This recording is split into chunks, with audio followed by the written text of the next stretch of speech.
నమస్తే, welcome to city 24/7 top debate. నేను Suresh. TDP ఉన్నత నారా లోకేష్ భవిష్యత్తు ప్రణాళికలు సిద్ధం చేశారు. భవిష్యత్తుకు బాటగా పార్టీ పచ్చగా ఉండటానికి 6 శాసనాలను ప్రతిపాదించారు. తెలుగు జాతి విశ్వఖ్యాతి, యువగళం, స్త్రీ శక్తి, పేదల సేవల్లో సోషల్ రీఇంజనీరింగ్, అన్నదాతకు అండగా, కార్యకర్తలే అధినేతగా ఉండాలని లోకేష్ 6 శాసనాలను ప్రతిపాదించారు. ప్రజలకు మరింత దగ్గరయ్యేందుకు అందరూ కష్టపడాల్సిందేనని టీడీపీ సీనియర్లకు, జూనియర్లకు సూచించారు. మహానాడు ఈరోజు ప్రారంభమైన నేపథ్యంలో 3 రోజుల పాటు టీడీపీ పండుగది. దానిలో మొదటి రోజు ఆయన మాట్లాడుతున్న సందర్భంగా చేసినటువంటి ప్రసంగం అది. దానికి సంబంధించి ఇనీషియల్గా మనం దాని మీద డిస్కస్ చేద్దాం. ఈరోజు డిబేట్లో పార్టిసిపేట్ చేస్తున్నారు తెలుగుదేశం పార్టీ అధికార ప్రతినిధి శరత్ చౌదరి గారు. నమస్తే, వెల్కమ్. అలాగే కాంగ్రెస్ పార్టీ అధికార ప్రతినిధి, స్టేట్ మైనారిటీ అబ్జర్వర్గా ఉన్నటువంటి షేక్ బాజీ గారు. నమస్తే sir, welcome. Janasena party Nellore జిల్లా కార్యదర్శిగా ఉన్నటువంటి కిషోర్ గారు కూడా జాయిన్. నమస్తే, వెల్కమ్ సార్. అలాగే జన చైతన్య వేదిక రాష్ట్ర అధ్యక్షులు లక్ష్మణ్ రెడ్డి గారు కూడా జాయిన్ అయ్యారు. నమస్తే, welcome sir. Sir Sharath Chowdary గారు, first of all we wish you on the occasion of Mahanadu మొదటి రోజు. కాసేపటి క్రితమే మొదటి రోజు కార్యక్రమాలు పూర్తయ్యాయి 6:20 ఈరోజు హైలైట్స్ కనుక చూస్తే లోకేష్ గారు సెంటర్ ఆఫ్ అట్రాక్షన్గా నిలిచారు. అఫ్కోర్స్ చంద్రబాబు నాయుడు గారి గురించి మనం ప్రత్యేకంగా చెప్పుకోవాల్సిన అవసరం లేదు, ఆయన రాష్ట్ర ముఖ్యమంత్రి, టీడీపీ అధ్యక్షుడు. ఇకపోతే ఈ మహానాడు ఎందుకు ఇంత అట్రాక్ట్ చేస్తోంది అక్రాస్ ఆల్ ద పొలిటికల్ ఫ్రాటర్నిటీస్ కూడా, మీ యొక్క పార్టీకి సంబంధించి కాకుండా నారా లోకేష్ గారిని అధికారికంగా పార్టీ వర్కింగ్ ప్రెసిడెంట్గా ప్రకటించాలని చెప్పేసి యునానిమస్గా టీడీపీలో ఉన్నటువంటి శ్రేణులంతా కోరుకుంటున్న నేపథ్యంలో ఆయనకు ఇది సరైనటువంటి వేదికగా ఆయన్ని అఫీషియల్గా ప్రకటిస్తారనేది. యాక్చువల్గా అయితే బయటకు కూడా కనబడుతుంది ఏంటంటే లోకేష్ గారు ఆల్రెడీ ఆ బాధ్యతలు నిర్వహిస్తున్నట్టుగానే అర్థమవుతుంది. క్లియర్గా క్రియాశీలకంగా ఉన్నారు. ఇంకా మాట్లాడి 2014-19తో పోల్చుకుంటే we can see the clear difference in Lokesh, not only in TDP party, even in the government, the role he is playing.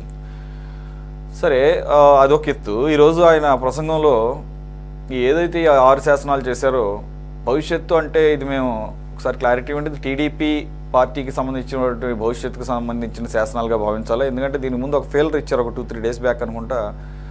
ఎలాగైతే 6 గ్యారంటీలు రాష్ట్ర ప్రజల కోసం ప్రకటించారో ఎన్నికల సందర్భంగా, ఇప్పుడు దాన్ని అమలు చేసే కార్యక్రమం ఉన్నారో, పార్టీ పరంగా కూడా పార్టీ కార్యకర్తల కోసం ఒక 6 గ్యారంటీలు ఉంటాయి అన్నారు.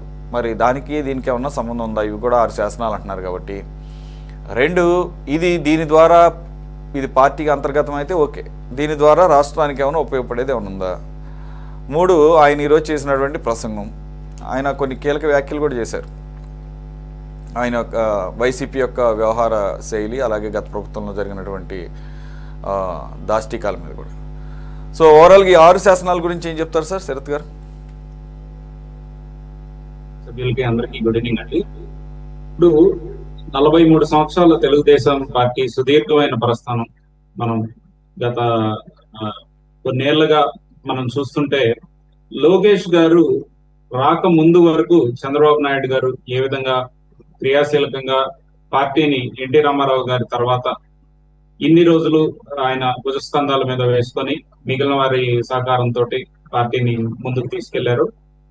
గత 2-3 సంవత్సరాల నుంచి యోగలం పాదయాత్ర స్టార్ట్ చేసిన తర్వాత నుంచి లోకేష్ గారికి ఏ విధంగా పార్టీలో కంప్లీట్ గా అన్ని తానై నడిపిస్తూ, ప్రతి విషయంలో ఆయన 1-2 సార్లు పెద్దలందరితోటి కూర్చొని చర్చించి నిర్ణయాలు ఏ విధంగా తీసుకుంటున్నారు, అదే కాకుండా పార్టీలో కొన్ని విప్లవాత్మకమైన మార్పులు ఏ విధంగా తీసుకొచ్చారు అంటే, సభ్యత నమోదు 1 కోటి మంది తెలుగుదేశం కార్యకర్తల్ని తీసుకొని రావడంలో లోకేష్ గారి కృషి చాలా మనందరం చూసాం. దాని తర్వాత వచ్చేసరికి 6 గ్యారంటీలు అనేది మనకి ఆంధ్రప్రదేశ్ ప్రభుత్వం తీసుకొచ్చింది. అదే విధంగా ఆధునికత ప్రపంచంలో ఇప్పుడు ప్రస్తుతం ఉన్న పరిస్థితుల దృష్ట్యా అందరి పరిపాలనా సారథ్యం కావచ్చు, లేదు అని అంటే అందరూ కొనుగోలు సామర్థ్యం, వీటన్నిటి దృష్ట్యా, పెరిగిన జనాభా దృష్ట్యా, ఒక తెలుగుదేశం పార్టీ అనే కాకుండా రాష్ట్రంలో ఉన్న ప్రతి తెలుగు వారికి, ముఖ్యంగా తెలుగుదేశం పార్టీ ఎప్పుడు కూడా ఏ విధంగా ఆలోచిస్తుంది అని అంటే, ఒక పార్టీ కార్యకర్త గురించి ఆలోచించే పార్టీ కాదు. తెలుగు వారు ఎక్కడున్నా సరే, ప్రపంచంలో ఉన్న తెలుగు వారు మొత్తం వారి అందరి కోసం తెలుగుదేశం పార్టీ ఎప్పుడు నుంచొని ఉంటది. ఇదివరకు అపోజిషన్ లో ఉన్నప్పుడు కూడా ఒక వరద ప్రభావిత ప్రాంతాల్లో ఇబ్బంది పడుతున్న వాళ్ళని కూడా స్పెషల్ ఫ్లైట్స్ తీసుకొని ఏ విధంగా ఇక్కడ సురక్షితంగా ఆంధ్రప్రదేశ్, తెలంగాణ రాష్ట్రానికి తీసుకొచ్చాం అనేది మనం చూసాం.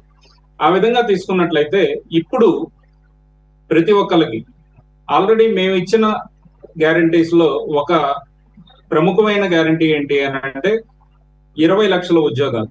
ఆ 20 లక్షల ఉద్యోగాలని ఇక్కడ ఒక 6 పాయింట్ స్కీమ్ లో ఒకటి ఇవ్వగలం అనేది తీసుకున్నారు. అదే కాకుండా ఇప్పుడు మారుతున్న వాతావరణం దృష్ట్యా, లేదు అని అంటే రైతన్నలకి వాళ్ళకి ఏ విధంగా అయితే ఎక్కువ పంటలు మనం ఏకకాలంలో వేసి ఏ విధంగా దిగుబడి ఎక్కువ వచ్చేటట్లుగా చేసుకోవచ్చు, ఇంకా కొత్త కొత్త టెక్నాలజీస్ ఇప్పుడు బయట కంట్రీస్ అన్ని, సింగపూర్ గాని, చైనా గాని, జపాన్, ఇవన్నీ కొన్ని అత్యాధునికమైన పరిస్థితుల్లో ఉన్నాయి. కొన్ని వాళ్ళ దగ్గర నుంచి కూడా మనం ఇంపోర్ట్ చేసుకొని కొన్ని ఏ విధంగా రైతన్నకి మంచి జరిగేటట్లుగా చేయొచ్చు అని అన్నదాత అనేది ఇంకొక 6 రెండోది. అది మూడోది వచ్చేసరికి స్త్రీ శక్తి. ఆ స్త్రీ శక్తి అంటే ఉన్న మహిళల్ని ఏ విధంగా రాజకీయాల్లో కావచ్చు, లేదు అంటే ఉద్యోగం, ఉపాధి, లేదు అని అంటే వాళ్ళు స్వయం ప్రతిపత్తిగా ముందుకెళ్లి అన్నిట్లో మంచి పేరు సాధించే విధంగా ఏ విధంగా వాళ్ళకు ప్రోత్సాహాలు ఇవ్వచ్చు అనే దాని మీద స్త్రీ శక్తి అనేది ఒకటి తీసుకొని రావడం జరిగింది. ఇదే కాకుండా ఒక P4 కాన్సెప్ట్ లో అనుసంధానం చేసుకునేటట్లుగా ఇంకొక 4th పాయింట్ ఏంటి అని అంటే పేదరికం లేని సమాజం అనే కాన్సెప్ట్ లో ప్రతి ఒక్కరిని ఏ విధంగా మనం ఆదుకోవచ్చు, వాళ్ళకున్న ప్రస్తుతం ఉన్న దైనిక స్థితి కావచ్చు, పేదరికం కావచ్చు నిర్మూలించి వాళ్ళని ఒక మిడిల్ క్లాస్ లేదా అప్పర్ మిడిల్ క్లాస్ ఎలా చేయొచ్చు అనే దాంట్లో భాగంగా ఇది పేదరిక అనే కాన్సెప్ట్ తీసుకొని రావడం జరిగింది. ఇక లాస్ట్ కాన్సెప్ట్ వచ్చేసరికి కార్యకర్తే అధినాయకుడు అనే కాన్సెప్ట్. ప్రతి కష్టపడుతున్న కార్యకర్త ఎవరైనా సరే వాళ్ళని సముచిత గౌరవం ఇచ్చి ఏ విధంగా వాళ్ళకి పార్టీ పగ్గాలు కూడా వాళ్ళకి ఇచ్చేటట్లుగా ఏ విధంగా చేయొచ్చు అనేది ఈ కాన్సెప్ట్ యొక్క ఉద్దేశం. ఇప్పుడు ఫర్ ఎగ్జాంపుల్ ఒక కార్యకర్త మనకి ఏ విధంగా వైసీపీ వాళ్ళ దాష్టికానికి బలైపోయి చంద్రయ్య అనే కార్యకర్త మరణించారనేది మనం చూస్తున్నాం. వారి కుమారుడికి ఏ విధంగా ప్రభుత్వ ఉద్యోగం మనం తీసుకొని రాగలిగాం. ఆ విధంగా అదొక్కటే అని కాదు, ఈ కాన్సెప్ట్ ఏంటంటే ఎప్పటి నుంచో తెలుగుదేశం పార్టీలో చంద్రబాబు నాయుడు గారు 1990 తర్వాత నుంచి స్టార్ట్ చేశారు. కార్యకర్తలు ఎవరైనా సరే కొన్ని గొడవల వల్ల కానీ ఏదైనా ఇబ్బందులు పడుతూ చనిపోతే వాళ్ళకి ఎన్టీఆర్ మోడల్ స్కూల్స్ అని గండిపేటలో మనం స్టార్ట్ చేసి ఏ విధంగా వాళ్ళకి జీవితాంతం తోడుండేటట్లుగా పార్టీ ఉందో అందులో భాగంగానే ఇది ఈ కాన్సెప్ట్ కార్యకర్తకి తోడుగా ఉండి కార్యకర్తని కూడా అందలం ఎక్కించేటట్లుగా చూసుకునే కాన్సెప్ట్ ఇది. సో ఈ విధంగా మనం చూసుకుంటే కార్యకర్తలకే కాదు తెలుగు వారి మొత్తానికి పనికొచ్చే 6 సూత్రాలని ఈ రోజు ఇంట్రడ్యూస్ చేయడం జరిగింది. వీటితో పాటుగా లోకేష్ గారు ఎంత ఏబుల్ అడ్మినిస్ట్రేటర్ గా, ఒక మంచి పరిపాలకుడిగా రూపాంతరం చెందాడు గత కొన్ని సంవత్సరాలుగా అనేది మినీ మహానాడుల్లో అన్ని చోట్ల కూడా అందరూ ప్రతిపాదనలు పంపడం జరిగింది. చంద్రబాబు నాయుడు గారి వయసు దృష్ట్యా కావచ్చు, లేదు అంటే తనకున్న బిజీ స్కెడ్యూల్స్ దృష్ట్యా తను ఇప్పుడు రాష్ట్రం విచ్ఛిన్నం అయిపోయి ఇప్పుడిప్పుడే బాగుపడుతున్న రాష్ట్రాన్ని డెవలప్ చేసుకునే పరిస్థితిలో తను ఉన్నప్పుడు ఇదివరకు 2014-19 మధ్యలో జరిగినట్లుగా అప్పుడు వచ్చిన ఫీడ్బ్యాక్స్ ఏదైతే ఉందో, కార్యకర్తలు విస్మరించారు, మీరు ఓన్లీ పరిపాలన మీదే పెట్టుకున్నారు దృష్టి అంతా అని, అట్లాంటివి జరగకుండా ఉండటం కోసం లోకేష్ గారు పార్టీలో ఉన్న క్రియాశీలక పదవులు లోకేష్ గారు చూసుకునేటట్టు, గవర్నమెంట్ సంబంధించిన అన్ని చంద్రబాబు గారు చూసుకునేటట్లుగా ఒక ప్రపోజల్స్ అనేది పెట్టడం జరిగింది. రేపు స్వర్గీయ నందమూరి తారక రామారావు గారి జయంతి సందర్భంగా రేపు అది ఒక ప్రపోజల్ పెట్టి రేపు యాక్సెప్టెన్స్ కూడా రేపే జరగబోతుందని అనేది మనకు అందుతున్న సమాచారం. Okay sir. సార్ బాజీ గారు, వాట్ ఈస్ యువర్ అబ్జర్వేషన్? ఈ 6 శాసనాలు చూస్తే మీకు ఏమనిపించింది? అది పార్టీ ఇంటర్నల్ మ్యాటర్ లాగా అనిపించిందా, లేదంటే రాష్ట్ర ప్రయోజనాలకు కూడా ముడిపడి ఉన్నట్లుగా ఈ రకంగా కనపడినాయా? అంటే ఇవి ఆల్రెడీ 6 గ్యారంటీలుకి దగ్గరగానే ఉన్నాయి. మీ అబ్జర్వేషన్ సార్ బాజీ గారు? మిమ్మల్ని సార్ ఒకసారి ఆడియో చూడు, ఒకసారి ఆడియో మ్యూట్లో ఉన్నట్టు సార్. సురేష్ గారు, మీకు అట్లాగే ప్యానల్ ఉన్న పెద్దలందరికీ కూడా శుభ సాయంత్రం, నమస్కారం. మరి టీడీపీ నిర్వహిస్తున్న ఇక్కడ ఈ మహానాడు కార్యక్రమం చాలా అత్యద్భుతంగా నిర్వహిస్తూ ఉన్నారు అనటంలో సందేహం లేదు. ఎందుకంటే అధికారంలోకి వచ్చిన తర్వాత మొదటిసారిగా ఈ మహానాడు కార్యక్రమం ఏర్పాటు చేస్తున్నారు. ప్రధానంగా ఏంటంటే నారా లోకేష్ గారి భవిష్యత్తులో ఆయనకి ఒక ప్రధానమైన నాయకుడిగా ఆయనకి బాటలు వేయడానికి ప్రధానంగా ఈ మహానాడు ఉపయోగపడుతుందని చెప్పేసి నేను అనుకుంటా ఉన్నాను. అదే ప్రధాన లక్ష్యంతో ఈ మహానాడులో తీర్మానాలు కానివ్వండి, డిస్కషన్స్ కానివ్వండి జరుగుతూ ఉన్నాయి. మంచిదే, సంతోషం. ఎందుకంటే ఎప్పటికైనా మరి టీడీపీకి భావి నాయకుడిగా అందరూ అనుకుంటున్నారు కాబట్టి ఆయనకి చేతికి పగ్గాలు అప్పచెప్పడానికి అవసరమైన ఒక రోడ్ మ్యాప్ని క్రియేట్ చేయడానికి ఈ మహానాడు ఎంతో దోహదపడుతుంది అనటంలో ఎటు సందేహం లేదు. అయితే ఏంటంటే దీంట్లో చాలా చక్కటి ప్రణాళికలు పెట్టారు. మరి 6 సూత్రాలు నారా లోకేష్ గారి యొక్క మస్తిష్కం నుంచి వచ్చినవి. ఆ తెలుగు జాతి విశ్వఖ్యాతి, స్త్రీ శక్తి, పేదల సేవలో సోషల్ రీజనీరింగ్, యువగళం, అన్నదాతకు అందలం, కార్యకర్తే అధినేత, బాగున్నాయి చక్కగా. అయితే నేను ఒకటే చెప్తున్నాను, మహానాడు ఏర్పాటు చేసుకోవటం వల్ల పార్టీ కార్యకర్తల్లో ఎంతో ఉత్సాహాన్ని, ఆత్మవిశ్వాసాన్ని, భవిష్యత్తులో పార్టీ బలోపేతం చేయడానికి తప్పనిసరిగా ఈ కార్యక్రమం పార్టీ కార్యక్రమంగా ఎంతో ఉపయోగపడుతుంది అంటంలో మనం నిస్సందేహంగా చెప్పుకోవచ్చు. కాకపోతే ఏంటంటే ఆర్భాటంగా ఎన్నో తీర్మానాలు చేస్తున్నారు. నేను చూశాను, నేను దాదాపు ఒక అరగంట నుంచి స్టడీ చేస్తూ ఉన్నాను. ఈ మహానాడు యొక్క ఉద్దేశాలు ఏంటి, దీని ఫలితాలు ఏంటి, భవిష్యత్తులో వీటి యొక్క దీంతో ఏమి సాధిస్తున్నారు అనేది చూస్తే కనుక గత ప్రభుత్వం వదిలేసేయండి, గత ప్రభుత్వ హయాంలో టీడీపీ అధికారంలో లేదు. మరి అంతకుముందు 2014 నుంచి 19 వరకు కూడా టీడీపీ అధికారంలోనే ఉంది.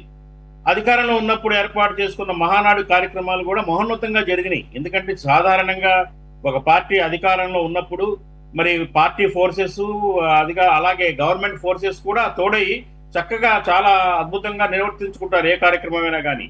అలాగే నిర్వర్తించారు 2015, 16, 17, 18, 19 సంవత్సరాల్లో చక్కటి తీర్మానాలు చేశారు. 2015లో ఎన్టీఆర్కి భారతరత్న ఇవ్వాలనే ఒక తీర్మానం, అట్లాగే 2016లో కూడా ఇలాంటివే. మరి వ్యవసాయ అభివృద్ధి, యువతకు నైపుణ్యం, తర్వాత మహిళలకు చైతన్యం, మహిళాభివృద్ధి, అవినీతి లేకుండా రహితంగా చేయాలంటాం, ఇలాంటివి చేశారు. 2017లో కూడా ట్రెండ్ మార్చి అప్పటి ఉన్న మరి కేంద్రంలో ఉన్న బీజేపీ ప్రభుత్వాన్ని టార్గెట్ చేసుకుంటూ కూడా రిజల్యూషన్స్ వచ్చినాయి 17లో, 18లో, 19లో. ఏమని? రాష్ట్రం విభజించబడిన తర్వాత కేంద్రం మరి విభజన చట్టంలో ఉన్న హామీలు అమలు చేయట్లేదు అని ఒక మహానాడులో టోటల్గా అదే టార్గెటెడ్ గా జరిగింది. అట్లాగే ప్రత్యేక హోదా ఇవ్వాలని 2 మహానాడుల్లో 2017, 18లో కూడా ఈ రాష్ట్రానికి ప్రత్యేక హోదా ఇవ్వాలి, అట్లాగే నీటిపారుదల వ్యవస్థను డెవలప్ చేయాలి, ఇట్లాంటి చాలా రెజల్యూషన్స్ పాస్ చేశారు. నేను ఎందుకు రిమైండ్ చేస్తున్నానంటే ఏదైతే మహానాడులో తీసుకున్న నిర్ణయాలు, తీర్మానాలు అవి ప్రభుత్వం ద్వారా అమల్లో కూడా వస్తే బాగుంటుందనేది నా పాయింట్. ఎందుకంటే పార్టీ అధికారంలో ఉంది కదా, మీ పార్టీ ద్వారా మహోన్నతంగా మీరు తీసుకున్న తీర్మానాల్ని ప్రభుత్వం ద్వారా ఇంప్లిమెంటేషన్ చేయడంలో ఫెయిల్ అవుతున్నారు. భారతరత్న ఎన్టీఆర్కి ఇవ్వాలన్న మీ మహానాడు తీర్మానం 2015 ఇప్పటి వరకు అమలు కాల. ప్రత్యేక హోదా ఏం జరిగింది, ప్రత్యేక హోదా ఎందుకు మీరు దాన్ని అటకెక్కించారనే దానికి ఇవాళకి సమాధానం లేదు. కాంప్రమైజ్ అయిపోయారు మోడీ గారితో. రెండు సంవత్సరాలు వరుసగా రాష్ట్ర విభజన హామీలు, ప్రత్యేక హోదా మీద ఘంటాపథంగా తీర్మానాలు చేశారు, అవి అటకెక్కిచ్చారు. అలా నేను ఇప్పుడు మీరు తీసుకుంటున్న మంచి మంచి సబ్జెక్టులే, కానీ ఆ సబ్జెక్టులకి రేపు భవిష్యత్తులో మీరు 4 ఏళ్ళు ఇంకా అధికారంలో ఉంటారు. ఈ 4 ఏళ్లలో మీరు ఈ 3 రోజులు తీసుకునే తీర్మానాలు ఏదేదో గుర్తుపెట్టుకొని మర్చిపోకుండా వాటిని అమలు చేసి రాష్ట్ర సంక్షేమానికి, రాష్ట్ర అభివృద్ధికి, అట్లాగే పేద బడుగు బలహీన వర్గాల అభ్యున్నతి కోసం, మహిళల అభ్యున్నతి కోసం ఇవన్నీ కూడా మీరు పనిచేయండి. సూపర్ 6 ఇతరత్ర ఎన్నికల ప్రచారంలో చేసిన హామీల అమలునే చాలా అష్టకష్టాలు పడుతున్నారు అమలు చేయడానికి. ఈ మహానాడు తీర్మానాలు ఇవాళ 24 తీర్మానాలు ఏదో పెట్టారు. అంతకుముందు గతంలో నేను ఉదాహరించిన సంవత్సరాల్లో 34వ సంవత్సరం, 28వ సంవత్సరం, 27వ సంవత్సరం తీర్మానాలు చేశారు. కానీ ఇంప్లిమెంటేషన్ ప్రజలు ఆసక్తిగా చూస్తున్నారు. ఇవాళ మళ్ళీ ఆశతో చూస్తున్నారు ప్రజలు. మళ్ళీ చంద్రబాబు నాయుడు గారు అధికారంలోకి వచ్చారు. మళ్ళీ పెద్ద ఎత్తున మహానాడు కడపలో జరుగుతుంది.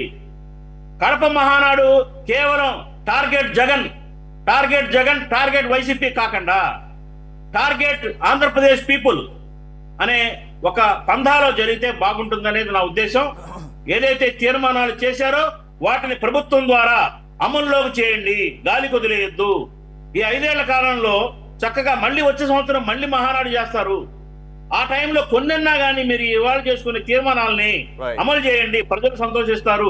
పార్టీ కార్యకర్తల్లో కూడా బూస్ట్ వస్తుంది, గవర్నమెంట్ ఏదో బాగా చేస్తుందనే ఫీలింగ్ వస్తుంది అనేది నా ఉద్దేశం.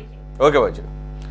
లక్ష్మణ్ రెడ్డి గారు, what you say sir on seeing first days Mahanadu and ఈ 6 శాసనాలు?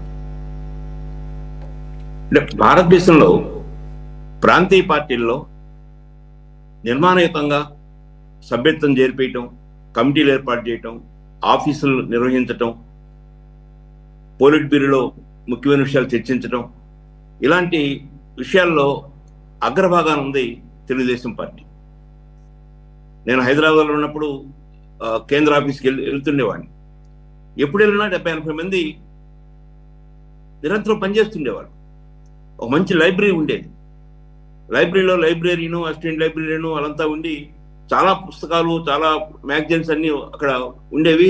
కూర్చొని చదువుతుండేవాళ్ళు, ప్రిపేర్ అవుతుండేవాళ్ళు. అధికార ప్రతినిధులు కూడా ఆ లైబ్రరీకి వెళ్ళి సమాచారాన్ని తీసుకుంటుండేవాళ్ళు. ఇలా అటు రాష్ట్ర స్థాయిలో కానీ, జిల్లా స్థాయిలో కానీ, నగర స్థాయిలో కానీ పార్టీ ఆఫీసుల నిర్వహణ ఇవన్నీ చాలా చక్కగా జరుగుతూ ఉన్నాయి. సభ్యత్వం కూడా దాదాపు 1 కోటి మంది, 5.5 కోట్ల జనాభా ఉన్న ఆంధ్రప్రదేశ్లో దాదాపు 1 కోటి మంది సభ్యులు చేరటం అనేది కూడా చాలా గొప్ప విషయం. వాళ్ళకి ప్రమాద బీమా ఏర్పాటు చేయటం కానీ, వారి బాగోగులు చూడటం కానీ, వారు అనేక కారణాలతో చనిపోయిన యాక్సిడెంట్లో కానీ, లేకపోతే శత్రువుల ద్వారా కానీ వారి బిడ్డల్ని ఎన్టీఆర్ ట్రస్ట్లో అక్కడున్న మోడల్ స్కూల్లో చదివించడం కానీ, ఇలా అనేక బహుళ ప్రయోజనాలు జరుగుతూ ఉంటాయి. ఈరోజు మహానాడు చాలా పెద్ద ఎత్తున ఎక్కువ మంది సమీకరించబడి చాలా గొప్పగా జరుగుతూ ఉంది. కానీ ఆ తీర్మానాలు మనం గమనిస్తే అందరూ మెచ్చుకునే తీర్మానాలు, కానీ ఆచరణ సాధ్యమా అవునా కాదా అనేది మనం గమనించాలి. ఈ సంవత్సర కాలం మన పాలన చూస్తే అది ఏ మేరకు ఆచరణ అవుతున్నది అర్థం కాని పరిస్థితి. ఉదాహరణకు అన్నదాతని గౌరవించాలి, అభివృద్ధి చేయాలనుకుంటున్నాం, కానీ వారికి రైతు భరోసా కూడా మనం ఇవ్వలేకపోయాం. వారు పండించిన పంటలకి గిట్టుబాటు ధర ఇవ్వలేకపోయాం. వారు అనేక సందర్భాల్లో నష్టపోయినప్పుడు వెంటనే నష్టపరిహారం చెల్లించలేకపోతున్నాం. యువతకి ప్రభుత్వ ఉద్యోగాలు ఈ సంవత్సర కాలంలో ఏ ఒక్కరికి ఇవ్వలేకపోయాం. ఇలా చెప్పుకుంటూ వెళ్తే మనకున్న ఆర్థిక పరిస్థితి, ఈ రాష్ట్రం యొక్క ఆర్థిక పరిస్థితి, ఇక్కడున్న అప్పులు, ఇక్కడ ఉన్న పరిస్థితులు మనం గమనిస్తే ఆచరణ సాధ్యమని చెప్తే అవి అమలు చేస్తే ప్రజల్లో సంతృప్తి వస్తుంది. ఆచరణ సాధ్యం కానీ పెద్ద పెద్ద నినాదాలతో పెద్ద పెద్ద విషయాలు చెప్పి చిన్న చిన్న పనులు కూడా చేయలేకపోతే అది తాత్కాలికంగా చాలా గొప్పగా అనిపిస్తుంది. కానీ బట్ ఈ 4 సంవత్సరాలు గడిచేటప్పటికీ పలాని చెప్పారు కానీ ఆచరణలో జరగలేదనే భావం వస్తుంది. ఉదాహరణకు నీటిపారుదల ప్రాజెక్టులు, ఉన్న ప్రాజెక్టులన్నింటినీ పూర్తి చేయకుండా పోలవరం, బనకచర్ల అని చెప్పని ఒక 80,000 కోట్ల ప్రాజెక్టుని ప్రజల ముందు ఉంచటం, అట్నే అమరావతి రాజధాని ఇంకొక 1,00,000 కోట్ల రూపాయలు ఖర్చు పెట్టే స్థాయికి దాన్ని ప్రకటించడం, పెద్ద పెద్ద 50 అంతస్తులు 60 అంతస్తులతో పెద్ద పెద్ద బిల్డింగ్స్ కడతారని ప్రకటన చేయటం, వాటి కోసం అప్పులు చేయటం, ఆ అప్పుల మీద వడ్డీలు చెల్లించడం, ఇవన్నీ చూస్తూ ఉంటే మన శక్తి ఏంటి, మన స్థాయి ఏంటి, మన రాష్ట్ర ఆర్థిక పరిస్థితి ఏంటి అనేది దృష్టిలో పెట్టుకుంటే బాగుంటుందని నా ఉద్దేశం. తెలుగుదేశం పార్టీ ఆవిర్భావం చాలా గొప్ప ఆవిర్భావం. ఆనాడు 82లో కేంద్ర ప్రభుత్వం రాష్ట్ర ముఖ్యమంత్రుల్ని అవహేళన చేయటం, తరచూ మారుస్తూ ఉండటం, తెలుగువారి యొక్క ఆత్మగౌరవాన్ని తాకట్టు పెట్టడం, ఇవన్నీ చూసిన తర్వాత స్వర్గీయ ఎన్టీ రామారావు ఆ పార్టీని స్థాపించడం, ఆ పార్టీ నిర్వహణలో చాలా ధైర్యంగా ఆనాడు ఇందిరాగాంధీ లాంటి వాళ్ళని కూడా ఎదుర్కొని నిలబడిన మహనీయుడు. నేషనల్ ఫ్రంట్ అని ఏర్పాటు చేసి భారతదేశంలో ఉన్న ప్రాంతీయ పార్టీల నేతలందరినీ ఒక చోటు చేర్చిన గొప్ప వ్యక్తి. కేంద్ర ప్రభుత్వం ఏదైనా తప్పు చేస్తే వెంటనే ఆ తప్పును ఎత్తి చూపించిన వ్యక్తి. ఫెడరల్ వ్యవస్థని కాపాడాలి, రాష్ట్రాలకి బలమైన హక్కులు ఉండాలి, రాష్ట్రాలకి నిధులు ఇవ్వాలి, కేంద్రం విద్య, రాష్ట్రమే ఆచరణలో ఉన్నది అని చెప్తూ రాష్ట్రాల యొక్క హక్కుల గురించి పెద్ద ఎత్తున పోరాడాడు. సర్కారీ కమిషన్ లాంటి కమిషన్లు ఏర్పాటు చేశాడు, ఎంతో ఒక స్థాయికి తీసుకొచ్చాడు. కానీ ఈరోజు తెలుగుదేశం పార్టీ దానికి భిన్నంగా వ్యవహరిస్తూ ఉంది. కేంద్ర ప్రభుత్వం ఏం చెప్తే అది వెంటనే ఆమోదిస్తడం, వాళ్ళని సపోర్ట్ చేయడం చూస్తూ ఉన్నాం. ఇప్పుడు 1 నేషన్ 1 ఎలక్షన్ అంటే ఓకే అంటున్నారు, వక్ఫ్ బోర్డు సవరణ బిల్ అంటే ఓకే అంటున్నారు. ఇట్లా అనేక విషయాల్లో కేంద్ర ప్రభుత్వంతో సైద్ధాంతికంగా పోరాడాలి కదా. రాష్ట్ర హక్కుల్ని, రాష్ట్ర బాధ్యతల్ని, రాష్ట్ర ప్రయోజనాలను చూసుకుంటూనే తప్పని చెప్పగలిగిన పరిస్థితి ఉండాలి. ఇప్పుడు చాలా అనుకూలమైన వాతావరణం ఉంది. తెలుగుదేశం పార్టీ, నితీష్ కుమార్ వీళ్ళిద్దరి యొక్క మద్దతు లేకుండా కేంద్ర ప్రభుత్వం నడిచే పరిస్థితి లేదు. ఓకే లక్ష్మణ్, ఇలాంటి టైంలో కూడా మేబీ మారుతున్న కాలమాన పరిస్థితులకు అనుగుణంగా ప్రతి పార్టీ కూడా కొన్ని విధానాలు సమీక్షించుకుంటారు. దానిలో భాగంగా అప్పుడు ఎన్టీ రామారావు గారి హయాంలో స్టార్ట్ అయిన తెలుగుదేశానికి దీనికి కొన్ని ఏమైనా మార్పులు చేర్పులు వాళ్ళు కూడా రీఫార్మ్ ఏమైనా చేసుకుంటున్నారేమో. ఇప్పుడు మీరు అన్నట్టు కరెక్టే కాదంటలేదు. అప్పుడు కేంద్ర ప్రభుత్వం యొక్క గుత్తాధిపత్యాన్ని వ్యతిరేకిస్తూ ఏర్పడినటువంటి పార్టీ ఇప్పుడు అలాగే ఉండాలని మనం డిక్టేట్ చేయటం, మనం బయట నుంచి అయితే మనం అది వాళ్ళ అంతర్గత విషయం అయితే ప్రజలైతే కనుక బేరీజ్ వేసుకుంటారు కదా మీరు అన్నట్లు, కాదంటలేదు. ప్రజలు ఎందుకు ఆశిస్తున్నారంటే రాష్ట్ర విభజన తర్వాత చంద్రబాబు నాయుడు అయితేనే అనుభవం ఉన్న వ్యక్తి, ఆయన ప్రత్యేక హోదా తీసుకురాగలడు, విభజన చట్టాన్ని అమలు చేయించగలడు, కేంద్రంపై పోరాడగలడు, అంత అనుభవం ఉంది, అంత శక్తి ఉందని ఉద్దేశించి గెలిపించారు 2014. కానీ 19 వచ్చేటప్పటికి వాటిలో మనం ఏమీ సాధించలేకపోయాం. ఒక టైంలో పోలవరం ప్రాజెక్టు జాతీయ ప్రాజెక్టు కేంద్ర ప్రభుత్వం నిర్వహించాలని చెప్పారంటే దాన్ని కూడా మనమే తీసుకొని అది ఈరోజు ఏ స్థితిలో ఉందో మనం చూస్తున్నాం. అందుకని చంద్రబాబు నాయుడిని చాలా ఆశిస్తున్నారు. ఆయనకున్న అనుభవం కానీ, ఆయనకున్న చాలా ఇబ్బంది పరిస్థితులు కూడా ఇబ్బందులు తట్టుకొని ముందుకెళ్లే శక్తి ఉంది, ఆయనకు ఉంది. కానీ ఈరోజు లోకేష్ బాబుని తెలుగుదేశం పార్టీ కాబోయే నేతగా మార్చడానికి మహానాడిని ఉపయోగిస్తున్నారు. లోకేష్ గతం కన్నా చాలా అధ్యయనం చేశాడు, చాలా విషయాలు తెలుసుకున్నాడు. గతంలో విద్యాశాఖ మంత్రులు 4 ఉండేవాడు, ఇప్పుడు 4 బదులు ఒకే విద్యాశాఖ మంత్రిని పెట్టారు. నేను మా మిత్రులతో మాట్లాడుతుంటే గత 6 నెలలుగా లోకేష్ బాబు సెక్రటేరియట్ కి వచ్చి తన విద్యాశాఖ డిపార్ట్మెంట్ కి వచ్చి ఆడ కూర్చున్న పరిస్థితి లేదు. అంటే 4 మంత్రులు చేస్తున్న విద్యాశాఖని ఈరోజు ఒకరికే ఇస్తే ఆ ఒక్కరు కూడా ఆ సీట్లో కూర్చోకపోతే విద్యాశాఖ ఎలా ఉంటుందో చూడండి. అంటే మనం తీసుకునే బాధ్యత అది నిర్వర్తించేట్టుగా ఉండాలి, దానికోసం కఠోర శ్రమ ఉండాలి. చంద్రబాబు నాయుడు ఉదయం 6 నుంచి రాత్రి 10-11 దాకా రాజకీయాల గురించి ఆలోచిస్తాడు, రాజకీయ నేపథ్యం గురించి ఆలోచిస్తాడు, భవిష్యత్ విషయాల గురించి ఆలోచిస్తాడు. అలా అంత టైం కేటాయించాలి. ఈరోజు 6 శాసనాలు లోకేష్ బాబు గారు ప్రవేశపెడుతున్నారు. ఈ 6 చూస్తే మొత్తం ఆంధ్రప్రదేశ్లో ఉన్న సమాజానంతా చూసినట్టే. అందులో స్త్రీ ఉంది, అందులో రైతు ఉన్నాడు, అందులో యువకుడు ఉన్నాడు, అందులో తెలుగు జాతి యొక్క గౌరవం ప్రతిష్ట ఉన్నాయి, ఇవన్నీ ఉన్నాయి. చూడటానికి చాలా బాగుంటాయి. కానీ వీటన్నిటిని అమలు చేయడానికి కావాల్సిన ఆర్థిక పరిస్థితి ఏంటి, ఆ ఆర్థిక పరిస్థితిని ఎలా మెరుగుపరుచుకోవాలి అనేది కూడా ఆలోచించాల్సిన అవసరం ఉంది. ఈ మహానాడులో కనీసం 3-4 తీర్మానాలు ఈ రాష్ట్ర ప్రజలకు ఉపయోగపడేవి చేస్తారని ఆశిస్తున్నాను. ఒకటి, నీటిపారుదల ప్రాజెక్టులకి అత్యధిక ప్రాధాన్యత ఇచ్చి ఉన్న ప్రాజెక్టులని, నిర్మాణంలో ఉన్న ప్రాజెక్టులని పూర్తి చేయటం. 2, రాష్ట్ర విభజన చట్టంలో ఉన్న విషయాలన్నింటినీ అమలు చేయడానికి కృషి చేయటం. 3, ఉపాధి అవకాశాలను గణనీయంగా పెంచడం. ఈరోజు మనం కేంద్ర ప్రభుత్వం చెప్తా ఉంది, నిన్ననే నీతి ఆయోగ్ CEO సుబ్రహ్మణ్యం గారు చెప్తున్నారు, భారతదేశం ప్రపంచంలో 4వ అతిపెద్ద ఆర్థిక వ్యవస్థగా మారింది, స్థూల జాతీయ ఉత్పత్తిలో 4వ స్థానానికి వచ్చాం, జపాన్ని మించి ముందుకెళ్ళిపోయాం, ఇంకొక 2 సంవత్సరాలు గడిస్తే జర్మనీని కూడా మించి 3వ స్థానానికి వస్తామని. అది వాస్తవం. అది ఒక కోణం, నాణ్యానికి ఒక కోణం.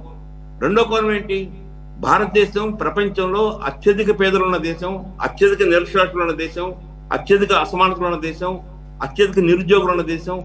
ఇవి వాస్తవాలు. లక్ష్మణరెడ్డి గారు, దానికి రెలవెంట్ గా తలసరి ఆదాయంలో మనం సెంచరీ దాటేసినట్టు 134వ స్థానమా, గుర్తులేదు నాకు ఎగ్జాక్ట్ గా. మానవ వనరుల అభివృద్ధిలో 130వ స్థానం, తలసరి ఆదాయంలో 124వ స్థానం. రైట్, అది చూశాను కాబట్టి చెప్తా. సో ఎంత కాంట్రాస్ట్ ఉందో చూడండి. జీడిపి వచ్చేసరికేమో 4, తలసరి ఆదాయం వచ్చేసరికి 124. సో కారణం ఏంటంటే వెల్త్ అంతా ఎంత కాన్సన్ట్రేటెడ్గా ఉందో, ఎంత ముఖ్యమైన 1 or 2%, లెస్ దాన్ 2% పీపుల్ దగ్గర ఉందో అర్థమవుతుంది దీని పరిస్థితి. కాబట్టి ఆ 99 మంది కాకుండా 1% భారతదేశం, ఆ 1% వెలిగిపోతే ఇండియా వెలిగిపోతుందని అనుకుంటే అంతకన్నా దౌర్భాగ్యం, అంతకన్నా మోసం చేసుకుంటూ ఇంకేం ఉండదు. మీరు చెప్పినట్టు 1% ధనవంతుల చేతుల్లో, మన జాతీయ ఆదాయంలో 22% ఆదాయం వారి చేతిలోకి వస్తుంది ప్రతి సంవత్సరం.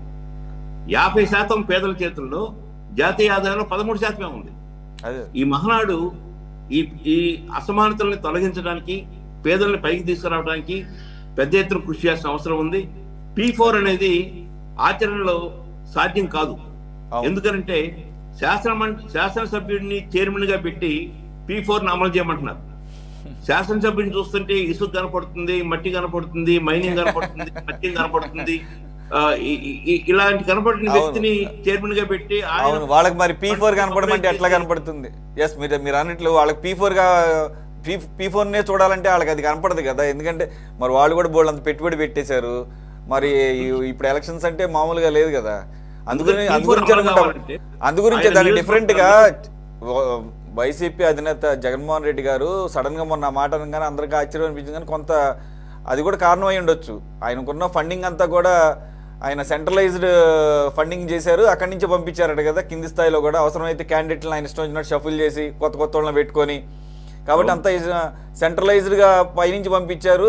ఏది కింద ఎలక్షన్స్ ఖర్చు పెట్టడం కానీ డబ్బులు పంచడం అనేది, దాంట్లో కూడా కొంత నిధులు అక్కడ కొంత ఖర్చు అయిపోయి ఉంటాయి అనేది కూడా కొంత వ్యాఖ్యానం వినపడుతుంది. సార్, మనకి ఎక్కువ సమయం లేదు, మనం ఈరోజు క్రిస్పీగా వెళదాము. 2-3 టాపిక్స్ ఉన్నాయి.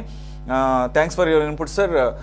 కిషోర్ గారు, ఈరోజు లోకేష్ గారు మాట్లాడుతూ మీ అధినాయకుడిని కూడా గట్టిగా టార్గెట్ చేసే ఒక మాజీ మంత్రి, మహిళా మంత్రి గారు ప్రస్తావన తీసుకొచ్చారు. అంటే ఆయన పేరు ప్రస్తావించలేదు, మేబీ ఆవిడ అయి ఉండొచ్చు.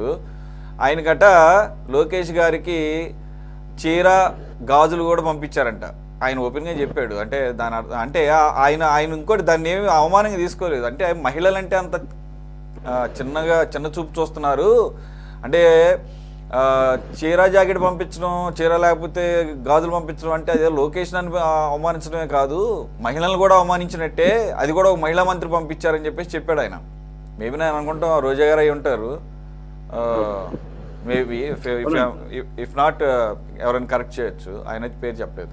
నేను ఇది ఎందుకు చెప్పానంటే ఆయన ప్రస్తావించాడు కాబట్టి ఆ వేదికగా. 2 ఆయన ఇచ్చినటువంటివి. అలాగే కొన్నాళ్ళ క్రితమే ఈ మధ్యనే రీసెంట్గా మీరు కూడా జనసేన ఆవిర్భావ సభని ఘనంగా చేసుకున్నారు. 10 సంవత్సరాలు కంప్లీట్ అయింది కాబట్టి మీరు కూడా అదే స్థాయిలో కొన్ని తీర్మానాలు చేసుకున్నారు.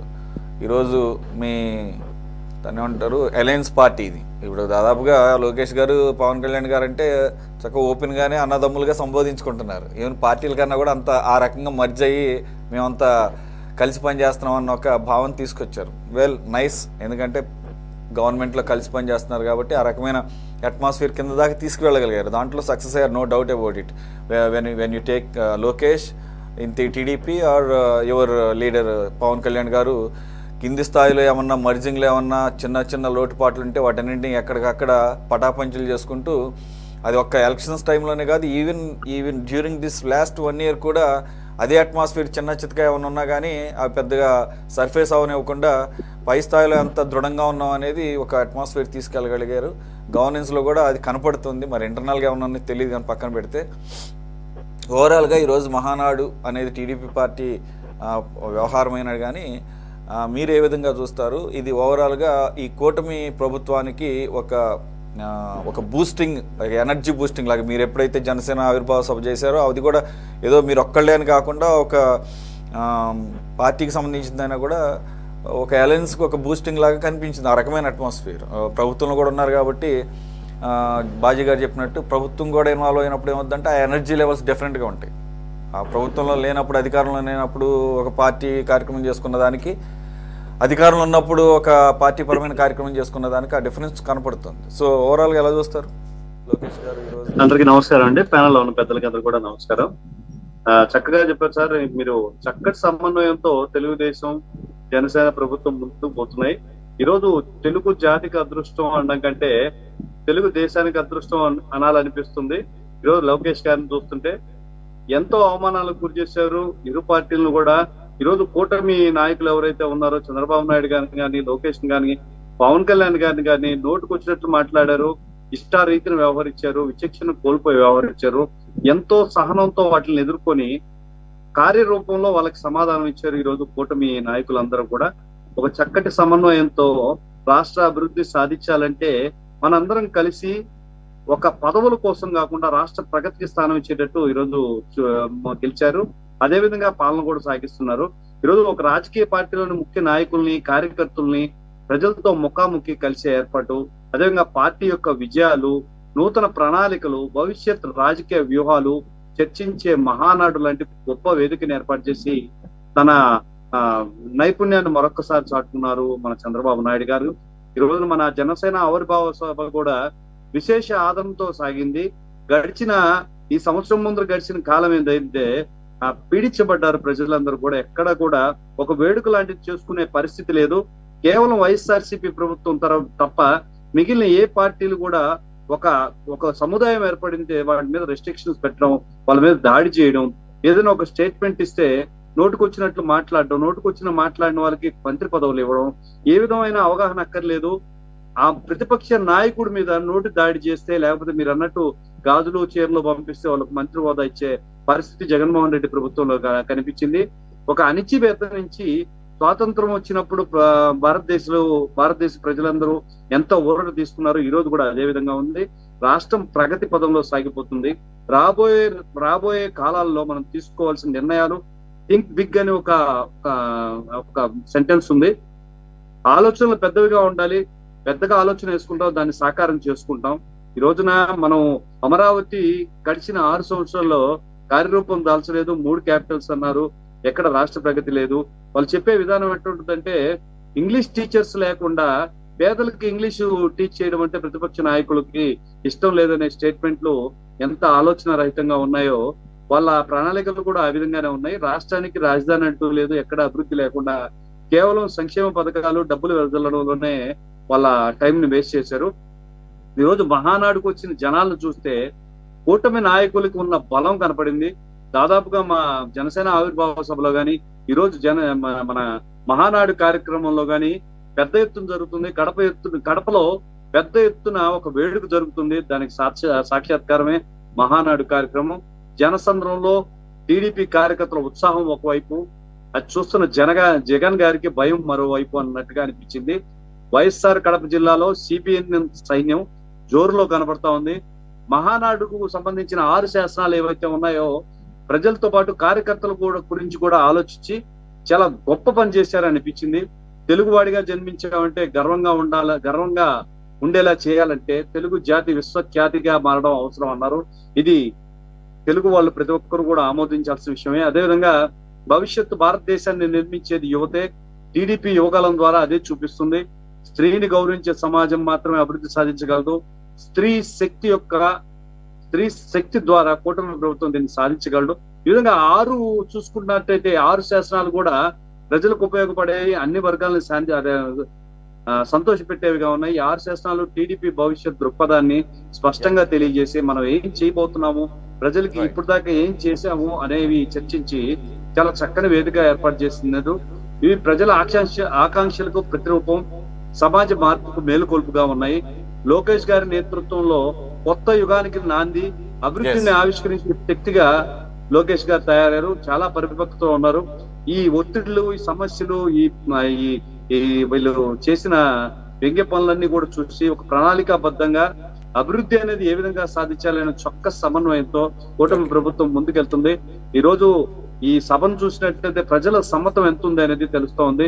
గతంలో గడిచిన ప్రభుత్వాల మన సభలు చూసినట్లయితే అదేదో సిద్ధమని సభ పెడతాడు, పిల్లలందరినీ ముందు కూర్చోబెట్టి వాళ్ళకి సంబంధించిన విషయం చెప్పకుండా 3 పిల్లలు 4 పిల్లలు అని చెప్పి తిట్టడమే పరమావధిగా సాగింది. ఈ రోజున మనం ఈ మహానాడు కార్యక్రమం చూస్తుంటే మనం ఏం చేశాం, రాబోయే కాలంలో ఎవరెవరిని టార్గెటెడ్ గా మనం అభివృద్ధి పరచాలి, ఎంత అభివృద్ధిని సాధించబోతున్నాం, రాష్ట్ర ప్రగతి దేశంలో ఒక భాగం ఏ విధంగా కాబోతుంది అనేది చాలా స్పష్టంగా తెలిపారు. ఎక్కడ కూడా అవతల వాళ్ళని దూషించే పరిస్థితి లేకుండా మనం ఏం చేయాలి అనేది ప్రజలకి తెలపాల్సిన పరిస్థితి ఉంది. ఇంకా చీర విషయం చూస్తే ప్రజలు బుద్ధి చెప్పారండి.